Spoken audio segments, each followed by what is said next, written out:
Assalamualaikum warahmatullahi wabarakatuh. Pertama-tama saya ucapkan terima kasih kepada dosen kita Pak Wilky sebagai dosen bahasa Indonesia, dan tak lupa juga kepada teman-teman saya yang saya banggakan. Saya di sini sebagai moderator. Sebelumnya perkenalkan, nama saya Rini Sulastri dengan NIM 2402668 dari PJKRD kelompok 7. Dan tak lupa juga saya di sini bersama teman-teman saya, dan yang pertama yaitu Assalamualaikum warahmatullahi wabarakatuh. Perkenalkan, nama saya Raja Subagja Syukur dengan NIM 2409681. Assalamualaikum warahmatullahi wabarakatuh. Perkenalkan, nama saya Nuryani dengan NIM 2402195 dari PJKRD kelompok 7 Bahasa Indonesia. Halo, perkenalkan saya Ran Aditya Purwaputra dengan NIM 2401823 dari Prodi PJKR kelas D. Di sini saya sebagai anggota kelompok 7. Assalamualaikum warahmatullahi wabarakatuh. Perkenalkan, nama saya Nuryaman Maulana dengan NIM 2408068. Saya dari kelas PJKRD. Di sini saya akan menjelaskan pendahuluan. Olahraga dan bahasa Indonesia memiliki peran yang sangat penting dalam kehidupan masyarakat Indonesia. Selain juga memberikan dampak besar terhadap perkembangan budaya dan komunikasi sosial. Dalam hal ini, bahasa berfungsi sebagai sarana utama untuk menyampaikan, memberikan motivasi. Oleh karena itu, hubungan antara karakteristik olahraga dan bahasa Indonesia menjadi topik yang menarik untuk dianalisis,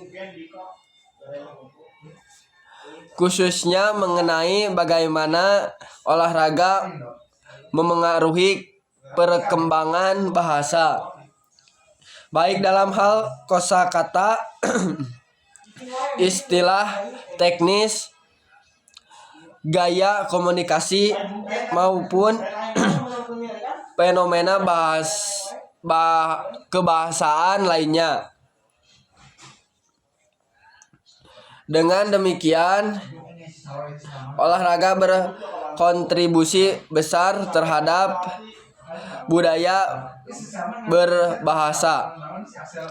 Pemahaman terhadap hubungan antara olahraga dan bahasa Indonesia sangat penting untuk mengidentifikasi bagaimana olahraga dapat menjadi faktor yang mendorong dinamika bahasa Indonesia agar menjadi lebih hidup, kaya, dan beragam. Sekian dari saya, dilanjutkan oleh teman saya.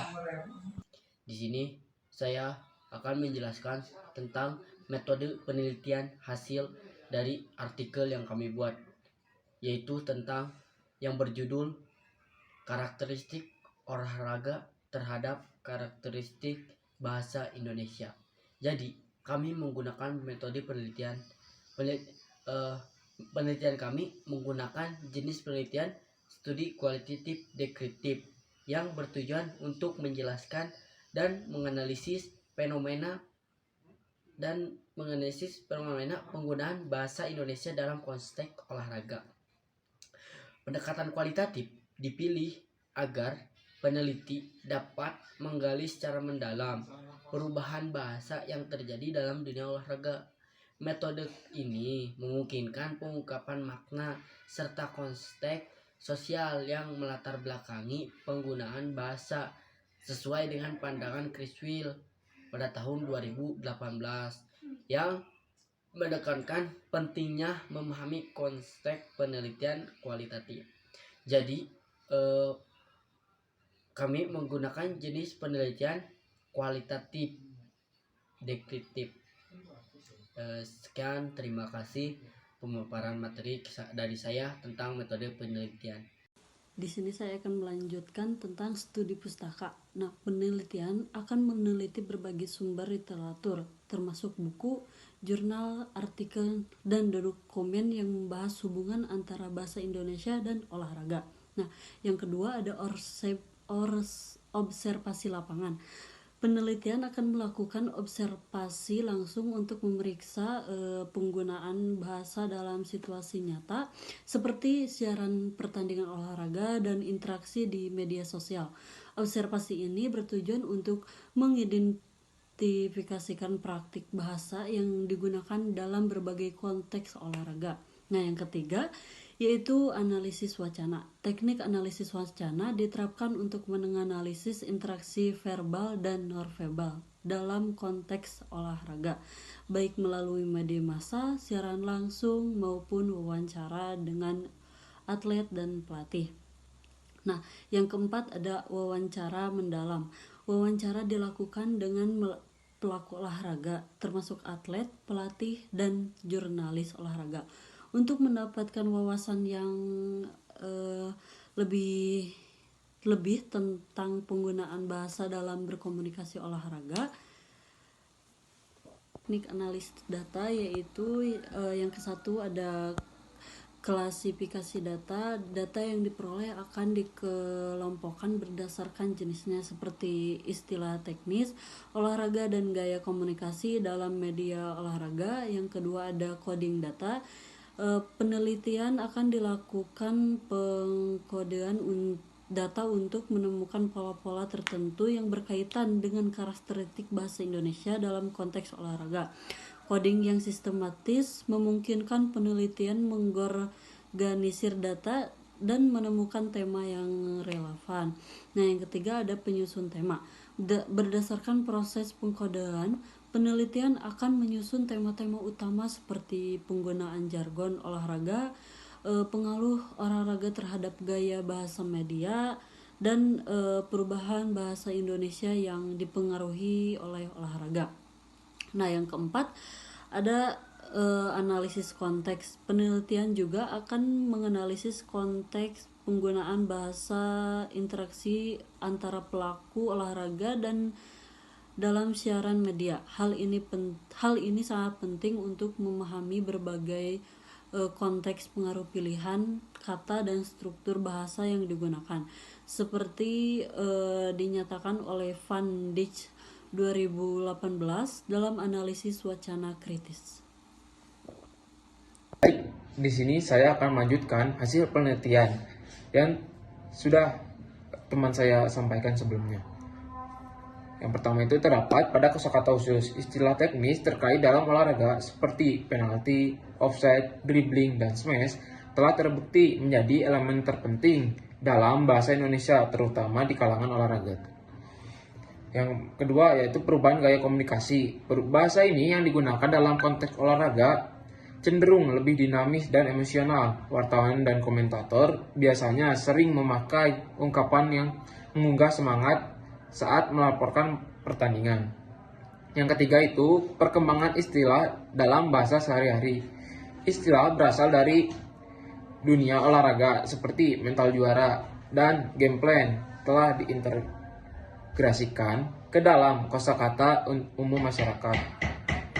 Dan yang keempat, analisis konteks sosial. Observasi menunjukkan bahwa penggunaan bahasa dalam media sosial sering kali lebih santai dan informal. Ini menciptakan dinamika baru dalam komunikasi, terutama di kalangan generasi muda yang lebih aktif di platform digital.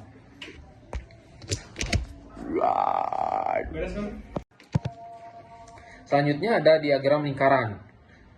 Di sini terdapat 25% dalam lingkaran ungu. Lingkaran ungu ini adalah analisis sosial. Dan sebelahnya itu ada 30% yaitu kosakata khusus yang berwarna biru. Selanjutnya yang berwarna merah dengan 25% itu terdapat gaya komunikasi. Nah, selanjutnya lagi ada berwarna hijau dengan 20% yang disebutkan dengan istilah sehari-hari.